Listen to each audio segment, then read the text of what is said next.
Hello everyone and welcome to another edition of my videos. Today I wanted to do another little opening series where I'll be looking at the Cochrane Gambit. This is a incredibly interesting gambit system that players can play up against the Petroff defense.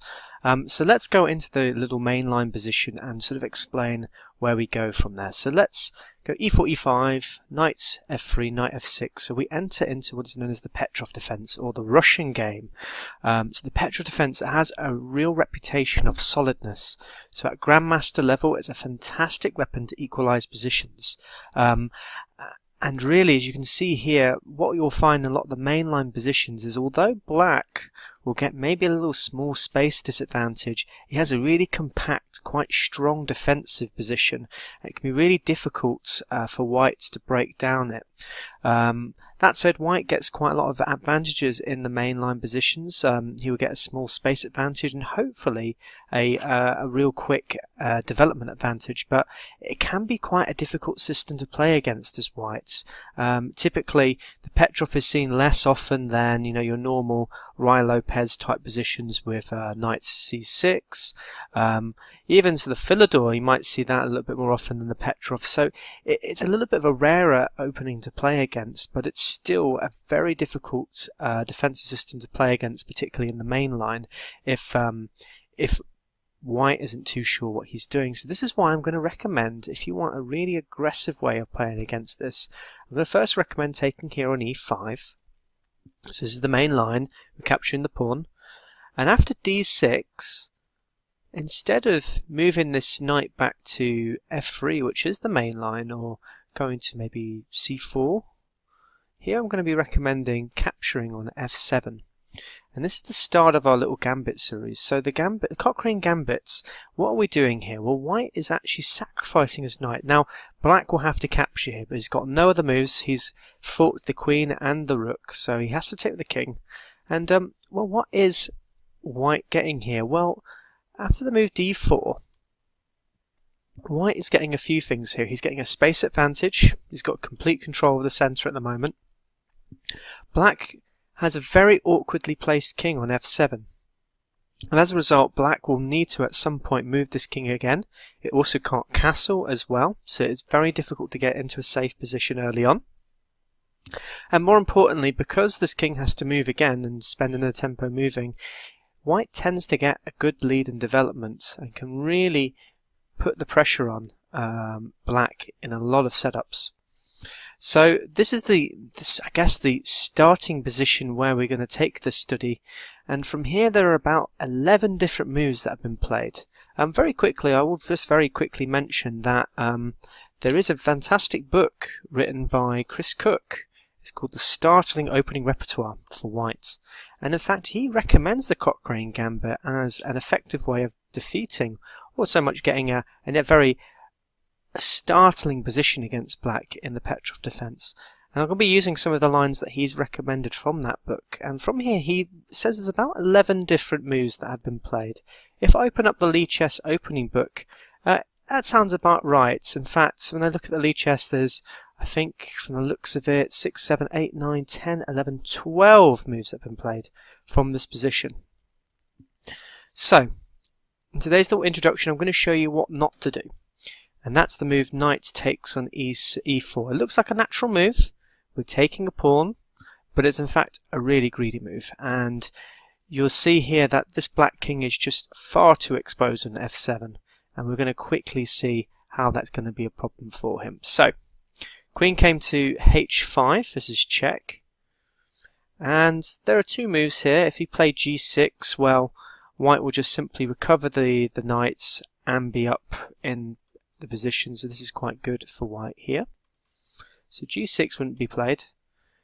In the game between Sundeveg and Sunderstrom, I should say, and Tanazandatasics, I can't even pronounce these names, a correspondence game, and the game continued with king to e7. Very quickly, if the king comes to g8, we have a really quite humorous line with queen check here. And would you believe it, this is in fact a mate in two, as now after the bishop comes here, well, the queen just checkmates. This was actually from a game between Hesse and Born played in, I believe, Cochrane, from the looks of it. He didn't really know what hit him, I suppose, in this game, you could say. Right, so going back. So in the game, the correspondence game, Black played to e7, and now White found a really nice move here. Queen to e2, a very nifty move. It doesn't sort of go immediately for the kill for the bishop. He in fact gets ready to set up this threat here, and you can see here now the bishop is going to be coming to g5. Notice that this knight here, although it defends the square, is in fact pinned to the queen. So after this, the king came back to f7, and well, White decided just to take the knight here and get his material back. Queen came to e7. So from here it looked like his opponent was trying to equalize the position, maybe have an exchange of queens, and well, although he's down here, the position isn't as bad as it looks. I mean, I guess he's just down I think a couple of pawns here, and but it's a very playable position, although not brilliant for Black. But instead of that, White decided to play bishop to c4 with check. And in this game, Black played the move bishop to e6. So this was a real mistake, as now hopefully you can find the killer move that White played here. So if you want to pause the video, have a quick check. So Queen came to f5, a fantastic move, and in only 10 moves Black resigned. And you can see here that really the Cochrane Gambit is no laughing matter. Black must be extremely careful, otherwise he'll face the overwhelming force of White's pieces.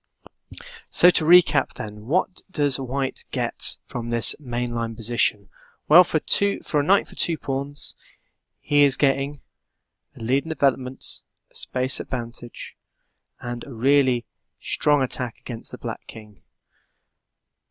So we're going to have a look at all these different moves then in the next few parts. So I'm firstly going to focus on the early queen moves. And these moves aren't particularly great, and against these my simple recommendation is just to keep developing. So we'll have a look at queen to d7. That's really not a great move, has been played though. Queen to e8, and then queen to e7. And against all these moves, really, we just want to be developing knight to c3, and really try and gain a huge developmental advantage against the Black cap. Notice this knight can't ever really capture here, as there's always these threats of queen to h5. We'll then look at some other moves that Black has played. Bishop to g4, which can be easily met with f3. Bishop to e6, again, not a bad try. Again here we'll just look to develop with our pieces, playing knight here, getting the bishop out somewhere and then castling. Knight b to d7, again another interesting try by Black, but again this can be met with just simple development. Pretty much in most lines we're going to be playing the knight to c3, follow up by maybe the bishop here and castling. Bishop to e7, again another interesting try, looking to maybe get this this king as safe as possible quite quickly. c6 has been played as well, as has g6 as well. And against both of these, again, knight c3 tends to be a popular choice. The final and most important move to have a look at is the main line move, and what is considered the antidote to the Cochrane Gambit, the move c5. And really this move is quite a tricky one to face, as White has to make a number of decisions early on. Typically the main line continues with d takes on c5, and here really Black will get some lead in development here. Bishop to c6, c4, and although it looks like Black's position is a little bit exposed, in fact here Black's king is completely safe. White hasn't got any good ways of attacking the king, and it can be a very difficult line to face. However, I would still say here that White can get some interesting lines to play against this setup. So that's all for this introduction.